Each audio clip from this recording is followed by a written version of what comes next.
राधे राधे दोस्तों, भगवान विष्णु की व्रत कथा आज आपके लिए एक बहुत ही सुंदर भक्ति कहानी लेकर आए हैं। आप लोग को जरूर पसंद आएगी दोस्तों, सुनिएगा जरूर, लास्ट तक जरूर सुनिएगा। एक समय की बात है कि जब ऋषि मुनियों ने कहा, यह जानने का निर्णय लिया कि त्रिवेद यानी ब्रह्मा विष्णु महेश में से सर्वश्रेष्ठ कौन है। इस बात का पता लगाने की जिम्मेदारी भृगु ऋषि को दे दी गई। भृगु ऋषि इस बात का पता लगाने के लिए सबसे पहले ब्रह्मा लोक गए और वहां पहुंचकर ब्रह्मा वेद की परीक्षा लेने लगे।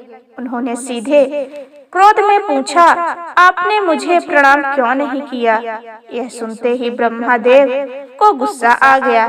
उन्होंने चिल्लाते हुए पूछा, क्या एक पुत्र अपने पिता से श्रेष्ठ हो गया जो उसे मुझे प्रणाम करना होगा। यह सुनने के बाद भृगु ऋषि उनसे कहते हैं कि मैं तो आपकी परीक्षा ले रहा था, पर आप मुझ पर ही क्रोधित हो गए। इतना कहकर भृगु ऋषि वहां से सीधे कैलाश चले जाते हैं और वहां जाकर वो नंदी से कहते हैं कि मुझे शिव जी से मिलना है। नंदी जी ने ऋषि को जवाब देते हुए कहा कि मैं भगवान शिव का ध्यान भंग नहीं कर सकता। ऐसा करने पर भोलेनाथ मुझ पर क्रोधित हो जाएंगे और भृगु ऋषि ही खुद शिव जी को ध्यान का भंग कर देते हैं। शिव जी का ध्यान भंग होने पर वो गुस्सा करते हुए भृगु ऋषि को भस्म करने की बात कहते हैं। तभी माता पार्वती उन्हें रोकती हैं और ऋषि मुनि को क्षमा करने के लिए प्रार्थना करती हैं। शिव जी के गुस्से को देखने के बाद भृगु ऋषि कैलाश से सीधे वैकुंठ चले जाते हैं। वहां वो देखते हैं कि भगवान विष्णु आराम कर रहे हैं और माता लक्ष्मी उनके पैर दबा रही थी। उसी वक्त भृगु ऋषि सीधे विष्णु भगवान की छाती पर पैर से प्रहार कर देते हैं। इस प्रहार से भगवान विष्णु की नींद खुल जाती है और वो भृगु ऋषि से प्यार से पूछते हुए कहते हैं, ऋषिवर, मेरे कठोर शरीर से कहीं आपके कोमल पैर पर चोट तो नहीं लगी? अगर लगी हो तो मुझे क्षमा कर दे। यह सुनते ही ऋषि प्रसन्न हो जाते हैं और समझ जाते हैं कि भगवान विष्णु ही त्रिदेव में सर्वश्रेष्ठ हैं। माँ लक्ष्मी भी ये सब होते हुए देखती हुई गुस्से में कहती हैं, नाथ, उन्होंने अपने पैरों से मारा और आप इस तरह प्रेम भाव दिखा रहे हैं। क्रोध में वो भगवान विष्णु को छोड़कर वैकुंठ सीधे चली जाती हैं धरती पर और महाराष्ट्र के कोल्हापुर में रहने लगती हैं। माता लक्ष्मी के वैकुंठ छोड़कर चले जाने पर भगवान विष्णु को लगता है कि उनका सम्मान और संपत्ति नष्ट हो गई। इस वजह से उनका मन काफी अशांत रहने लगा। फिर वो माता लक्ष्मी की तलाश में धरती पर चले जाते हैं। धरती जाकर भगवान विष्णु श्रीनिवास नामक व्यक्ति बनकर माता लक्ष्मी को ढूंढने लगते हैं। माता लक्ष्मी को ढूंढते ढूंढते वो एक पर्वत क्षेत्र में स्थित वकुलामयी के आश्रम में पहुंच जाते हैं। वहां वकुलामयी ने उनका आदर पूर्वक स्वागत किया और उन्हें आश्रम में ही रहने के लिए कहा। उस आश्रम में भगवान आराम से श्रीनिवास बनकर रहने लगे। कुछ दिन बाद वहां एक हाथी आ जाता है जो सबको परेशान करता है। यह देख श्रीनिवास धनुष बाण लेकर हाथी की ओर दौड़ते हैं। उन्हें आता देख हाथी डरकर घने जंगल में भाग जाता है। श्रीनिवास उस हाथी का पीछा करता हुआ थककर एक सरोवर के पास पेड़ की छाया में आराम करने लगते हैं और कुछ ही देर में उन्हें नींद आ जाती है। नींद में कुछ युवतियों का शोर सुनते हैं जिससे उनकी नींद टूटती है आंखें खोलते ही वो खुद को 5-6 युवतियों से घिरा पाते हैं। युवतियां श्रीनिवास को डांटते हुए बोलती हैं कि यह राजकुमारी पद्मावती की का उपवन है और इस क्षेत्र में पुरुषों का आना एकदम मना है। यहाँ तुम कैसे और किस लिए आए हो? श्रीनिवास जवाब दे ही रहे थे कि तभी उनकी नजर वृक्ष के पीछे से झांकती राजकुमारी पद्मावती पर पड़ गई। वो उसे देखते ही रह गए। कुछ ही देर में वो युवतियों की बताते हैं कि मैं एक हाथी का पीछा करते हुए यहाँ पहुँचा हूँ। मुझे बिल्कुल भी पता नहीं था कि यहाँ पुरुषों का आना मना है। मुझे क्षमा कर दें। इतना कहकर वो बकुला मई के आश्रम लौट जाते हैं। आश्रम लौटने के बाद श्रीनिवास का किसी भी काम में मन नहीं लगा। तब एक दिन बकुला मई उनसे उनकी उदासी की वजह पूछता है। उदास होकर श्रीनिवास पद्मावती के बारे में उन्हें बताते हैं और कहते हैं कि मैं उसके बिना नहीं रह पाऊंगा। बकुला मई उन्हें कहती हैं कि ऐसा सपना ना देखिए जो पूरा ना हो सके। वह एक प्रतापी राजा चोल नरेश आकाश राज का बेटी है, आकाश राज की बेटी है और आप एक आश्रम में रहने वाले कुल व गोत्रहीन युवक हैं। कुछ देर सोचने के बाद श्रीनिवास कहते हैं कि माँ, एक तरीका है कि बस आपको मेरा साथ देना होगा। बकुला मई श्रीनिवास का प्यार देखकर हाँ कह देती हैं। दूसरे दिन श्रीनिवास ज्योतिष विद्या में निपुण औरत का वेश धारण करके राजा आकाश के नगर नारायणपुर पहुँचते हैं। उनकी विद्या की वजह से हर तरफ उनकी चर्चा होने लगती है। होते होते एक दिन राजा ने उन्हें अपनी बेटी पद्मावती का हाथ देने के लिए श्रीनिवास को अपने महल बुलाया। वहां पहुंचकर उन्होंने राजकुमारी के हाथों की रेखा देखी और कहा कि कुछ दिन पहले एक युवक से वन में तुम्हारी मुलाकात हुई होगी।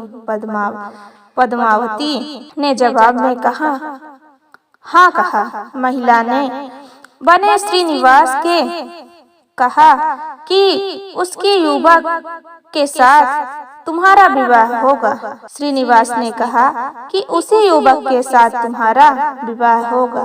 तभी पद्मावती की माँ धारणा देवी उनसे पूछती हैं कि यह कैसे होगा।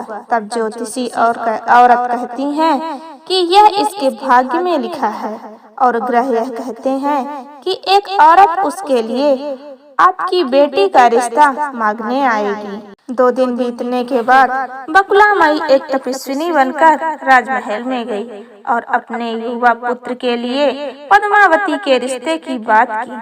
तभी राजा आकाश बकुला मई को पहचान जाते हैं और उनसे पूछते हैं वह युवक कौन है। बकुला मई उन्हें श्रीनिवास के बारे में बताते हुए कहती हैं कि वह चंद्रवंश में जन्मा हुआ एक लड़का है जो मेरे आश्रम में रहता है और मुझे माँ मानता है।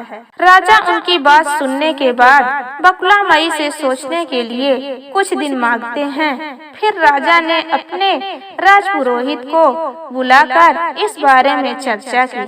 सब कुछ जानने के बाद राजपुरोहित श्रीनिवास के बारे में पता लगाने के लिए जुट जाते हैं। तभी श्रीनिवास के बारे में अच्छे से पता करके वह राजा को कहते हैं कि महाराज, उसमें भगवान विष्णु के समान गुण हैं और आपकी पुत्री लक्ष्मी जैसी है। ऐसे में यह वर आपकी पुत्री के लिए सुयोग है। यह सुनकर राजा तुरंत बकुला मई के आश्रम में अपनी स्वीकृति के साथ विवाह की लग्न पत्रिका भिजवा देते हैं। श्रीनिवास और बकुला मई को राजा की मंजूरी में जितनी खुशी हुई उतनी ही चिंता होने लगी। दोनों के मन में होता है कि उनके पास शादी कराने के लिए पर्याप्त धन नहीं है और न ही विवाह के बाद लड़की को रहने के लिए घर है।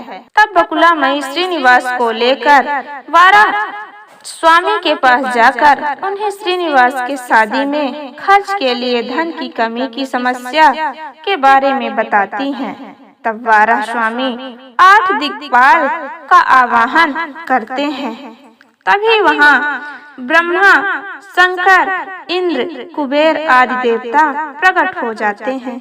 फिर वारा स्वामी श्रीनिवास से कहते हैं कि तुम खुद ही इन्हें अपनी समस्या के बारे में बताओ।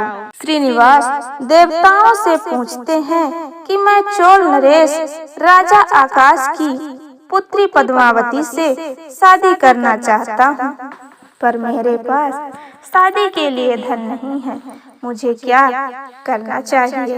इंद्रदेव यह सब सुनकर कुबेर से कहते हैं कि तुम शादी के लिए इन्हें ऋण दे दो।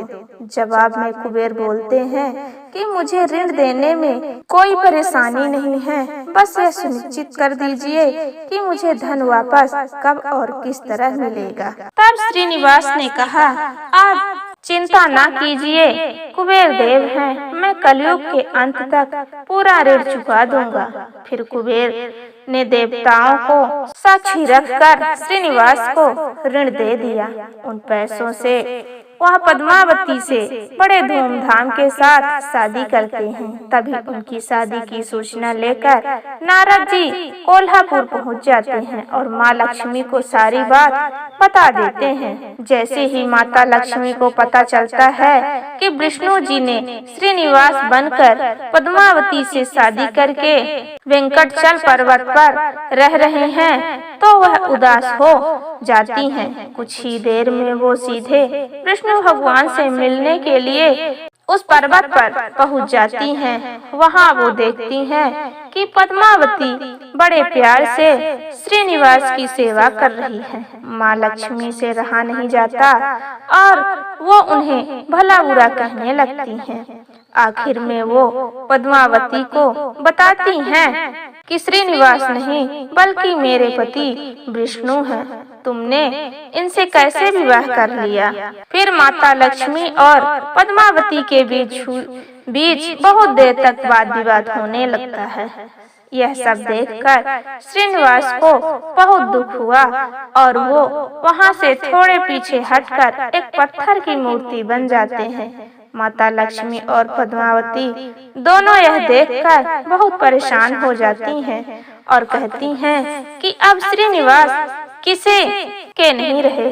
तभी मूर्ति से आवाज आती है, देवियों, मैं हमेशा इस स्थान पर रहूंगा और मुझे लोग वेंकटेश्वर स्वामी के नाम से जानेंगे। मैं यहाँ रहकर अपने भक्तों की इच्छा पूरी करता रहूंगा, साथ ही मुझे चढ़ाए जाने वाले धन के माध्यम से मैं कुबेर का कर्ज व ब्याज चुकाता रहूंगा।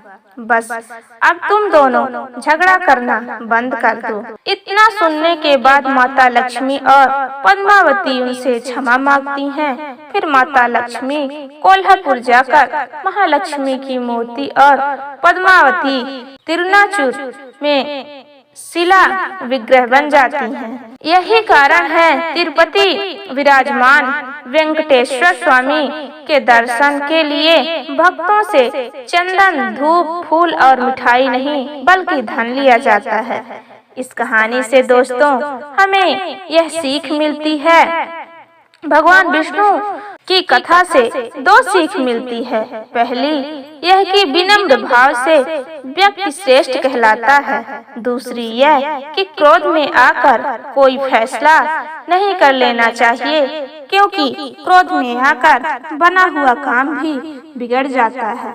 इसलिए क्रोध में आकर कोई फैसला नहीं लेना चाहिए। दोस्तों, अगर हमारी कहानी आपको अच्छी लगी हो तो हमारे चैनल को जरूर सब्सक्राइब करें, लाइक करें और शेयर करें। धन्यवाद।